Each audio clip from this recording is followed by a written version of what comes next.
कि ocean day क्यों मनाया जाता है। तो मैंने अभी बताया कि हर 8 जून को ओशियन डे मनाया जाता है ताकि महासागर के प्रति हमारी जो भावनाएं जुड़ी हुई हैं, हमारा जो आर्थिक लाभ है, संस्कृति है, लाखों करोड़ों जीव जंतु का जो निवास स्थान है, उसे प्रदूषित ना करें। इसलिए लोगों को जागरूक करने के लिए हर 8 जून को महासागर दिवस मनाया जाता है। हर 8 जून को महासागर दिवस मनाया जाता है। ओके बच्चे, आज हम आपको बताते हैं कि इसका शुरुआत कैसे किया गया था। महासागर दिवस कैसे मनाते हैं, ओशियन डे का शुरुआत कब किया गया था। कोई भी दिवस होता है तो उसका शुरुआत किया जाता है, इसका भी शुरुआत हुआ था। विश्व महासागर दिवस महासागरों को सम्मान देने और रक्षा और संरक्षण करने के अवसर प्रदान करता है।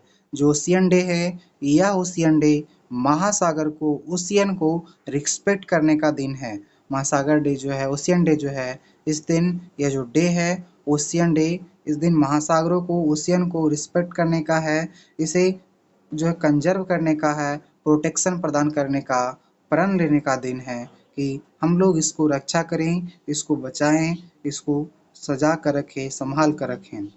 बच्चे, इसका प्रयास जो था, इसका जो आरंभ जो किया गया था, कनाडा सरकार के द्वारा किया गया था। कनाडा का जो गवर्नमेंट थे, कनाडा गवर्नमेंट के द्वारा 1992 में 1992 ईस्वी में इसका प्रयास किया गया था, जिसका नाम था, जो सरकार थी वहाँ का कनाडा में 1992 में, उसका नाम था रियो डी जेनिया। मैं बताता हूँ, लिखता हूँ उनका जो नाम क्या था, उनका जो नाम था बच्चे, रियो डी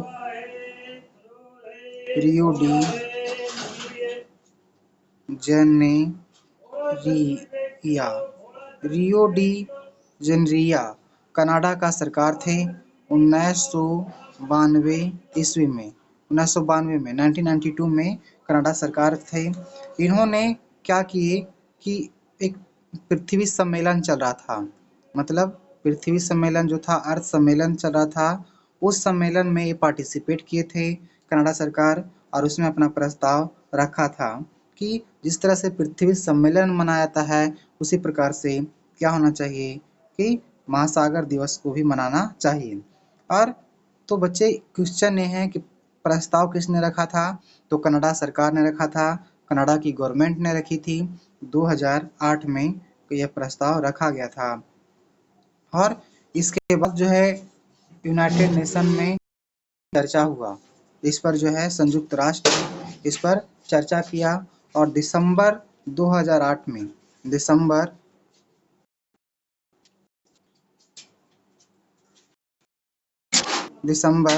2008 में क्या हुआ बच्चे कि दिसंबर 2008 में जो दिसंबर था,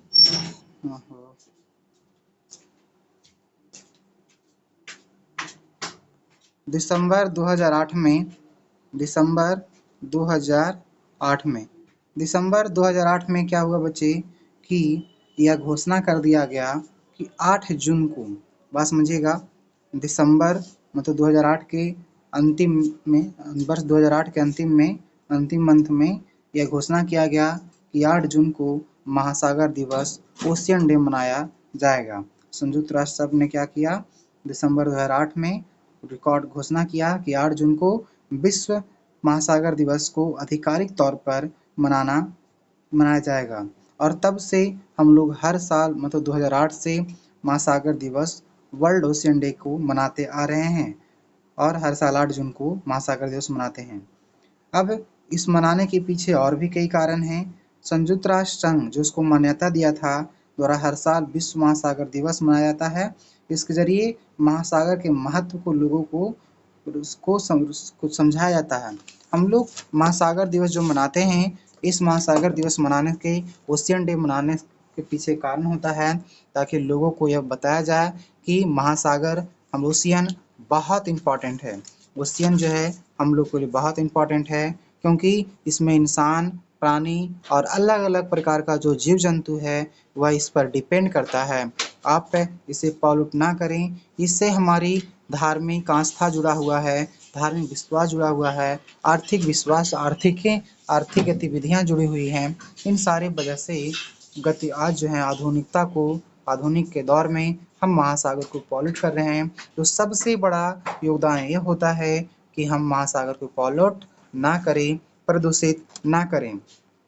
तो बच्चे, संयुक्त राष्ट्र संघ जो था, यूनाइटेड नेशन जो था, उसने यह जारी किया कि हर 8 जून को महासागर दिवस मनाया जाएगा। लोग प्रतिज्ञा करेंगे, लोग प्रण करेंगे कि वो महासागर को हानि ना पहुंचाएंगे, उन्हें प्रदूषित ना करेंगे और उनके महत्व को समझेंगे, है ना? महत्व को समझेंगे। इसके अलावा इससे संबंधित खाद्य सुरक्षा, जैव विविधता, चूँकि जो खाद्य सुरक्षा है, जैव विविधता है, जो जैविक डाइवर्सिटी है ना, बायोलॉजिकल डाइवर्सिटी है, उसको बनाए रखेंगे। तो साथ ही साथ में जो परिस्थितियाँ संतुलन है ना, एटमॉस्फेयर बैलेंस है, परिस्थितिक संतुलन है, जैसे जीव जंतुओं को राजनीतिक और सामाजिक ध्यान आकर्षित करने की कोशिश की जाती है। बच्चे, ओशियन डे में सिर्फ ओशियन को ही नहीं बल्कि हमारे एटमॉस्फेयर, हमारा जो इन्वायरमेंट है उसको, अलग-अलग प्रकार का जो जीव जंतु पाए जाते हैं उनको भी इस पर ध्यान आकर्षित किया जाता है और संयुक्त राष्ट्र के तत्वाधान में निश्चित किए गए टिकाऊ उपयोग को भी शामिल किया जाता है। बच्चे, संयुक्त राष्ट्र संघ ने जो है निश्चित किया, इसी के द्वारा, इसी के जो है कारण आज हम इसको मना रहे हैं। आपको मालूम होना चाहिए कि जो महासागर है, जो ओशियन है, ये सब के लिए बहुत इम्पोर्टेंट है, बहुत महत्वपूर्ण है। इनकी बातें को हम शब्द में नहीं बयान कर सकते, इनके लिए शब्द भी कहोगे तो बहुत कम पड़ जाता है। कई लोग सोचते हैं कि समुद्र हमारे लिए क्या करता है, कैसे हम लोग के लिए ज़रूरी है।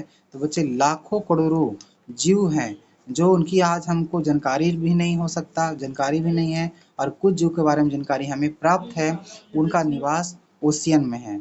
ओशियन में कई तरह का मिनरल्स पाए जाते हैं, कई तरह के जो है वहाँ रिसोर्सेज पाए जाते हैं। सो ओशियन जो है बहुत इम्पॉर्टेंट है, लेकिन आज के ज़माने में हम लोग नदी, तालाब, समुद्र सभी को प्रदूषित कर रहे हैं। आज के ज़माने में हम लोग सभी को क्या कर रहे हैं? प्रदूषित कर रहे हैं। इसलिए आप सब प्रतिज्ञा करो, आप सब अपने आस-पास के लोगों को यह प्रतिज्ञा करिए और करवाइए कि आप ओशियन को, रिवर को क्या करेंगे कि पॉल्यूट ना करेंगे, प्रदूषित ना करेंगे। ये सारी चीज़ों को आपको मन में, ध्यान में रखना होगा। आज जो क्षेत्र समुद्र के किनारे होगा वो शायद कुछ अपने तरीके से समुद्र को सम्मान कर रहा होगा, रिस्पेक्ट कर रहा होगा, लेकिन हम लोग के पास समुद्र नहीं है। फिर भी हम लोग ये प्रतिज्ञा करें कि हमारे पास जो भी है, समुद्र का जो भी छोटा भाग है, वो जैसे आपके पास तालाब है, नदियाँ हैं, ये भी समुद्र का हिस्सा हुआ करता है, क्योंकि फाइनली इनका जो पानी है वो कहीं न कहीं इनका समुद्र लक्ष्य जो होता है वहाँ जा कर के मिल जाता है। हर नदी का लक्ष्य होता है समुद्र को प्राप्त करें, हर तालाब का लक्ष्य होता है नदी को प्राप्त करें, मतलब हर कोई आगे बढ़ना चाहता है और उन सब का लक्ष्य समुद्र होता है। इसलिए हर कुछ जो है, जलाशय जितने भी हैं, जो भी वहाँ आपके पास अवेलेबल है, वह जो है समुद्र का अंग है, समुद्र का हिस्सा है। इसलिए आप सबसे मेरा रिक्वेस्ट है, आप सब भारतीयों से मेरा रिक्वेस्ट है, सारे वर्ल्ड के लोगों से रिक्वेस्ट है कि समुद्र को हम पॉल्यूट ना करें, प्रदूषित ना करें। हमारे हिंदू धर्म में और कई धर्मावलंबी हैं, उनमें इन्हें देवता माना जाता है, इन्हें रिस्पेक्ट दिया जाता है। देखिए, हमारे यहाँ का जो नियम है, भारत में का जो नियम है बहुत अच्छा है। जिस चीज़ से हमें फ़ायदा होता है, जो हमारे उपयोग के लिए होता है, हम उसका जो है कृतज्ञ होते हैं, हम उसका धन्यवाद करते हैं। एक कर्तव्य बनता है कि जिसका, यह मानवीय कर्तव्य है, मानव का कर्तव्य है कि जिससे भी आपको फ़ायदा हो रहा है उसको धन्यवाद करना तो बनता है। और समुद्र तो से बहुत हम लोग को फ़ायदा होता है, इसलिए हम उन्हें बहुत-बहुत धन्यवाद करते हैं। साथ ही साथ में हम प्रतिज्ञा लेते हैं कि हम अपने आस-पास के जलाशय, तालाब को नहीं प्रदूषित करेंगे। अगर समुद्र के जो भाग में जो भी रह रहे हैं, को भी प्रतिज्ञा लेंगे। आज समुद्र के पॉल्यूट होने का कई कारण हो सकता है। अगर नदियाँ पॉल्यूट होती है, समुद्र पॉल्यूट हो सकता है। साथ ही साथ में जो समुद्र में जहाजें चलती है, उनका जो तेल वगैरह, ऑयल वगैरह जो होता है, उनका रिसाव होने से भी समुद्र पॉल्यूट हो रहा है और लाखों करोड़ों जीव जंतु जो हैं वो संकट में पड़ जाते हैं, उनका जीवन बर्बाद हो रहा है। इसलिए हमें जितना हो सके, जितना भी हो सके, क्या करें कि समुद्र को पॉल्यूट होने से बचाएं, उन्हें सुरक्षा करें। समुद्र को हमारे हिंदू धर्मावलंबी में और भारत में क्या होता है कि देवता मनाता है। समुद्र को देव के रूप में देखा जाता है। समुद्र में अपार अपार खजाने हैं। समुद्र में जो है अल्टीमेटली अनंत जो है उसमें इन्फिनिटी रिसोर्स हैं। इसलिए आप समुद्र को बचाइए, जलाशय को बचाइए। 8 जून का ये दिन समुद्र दिवस के रूप में मनाया जाता है। समुद्र को समर्पित होता है, समुद्र को रिस्पेक्ट करते हैं। ये हमारे लिए काम की चीज़ें हैं। हमें इन्हें बहुत-बहुत धन्यवाद करना चाहिए, मन में प्रतिज्ञा लेना चाहिए कि हमें इसकी जो है रक्षा करना चाहिए। मैंने जो स्लाइड दिखाया है, ये जो स्लाइड कोई फूल पत्ती का नहीं है, बल्कि समुद्र में पाए जाने वाले अनेक जीव जंतुओं का है, जिसके बारे में हमें शायद जो है पता भी नहीं होगा। तो आप सबसे मेरा रिक्वेस्ट है कि आज हम लोग 8 जून को समुद्र दिवस क्यों मनाते हैं और मनाने का जो मैंने कारण बताया उसको आप फॉलो करिए, आप उसको जीवन में अमल करिए, उसको लागू करिए, इम्प्लीमेंट करिए। ओके।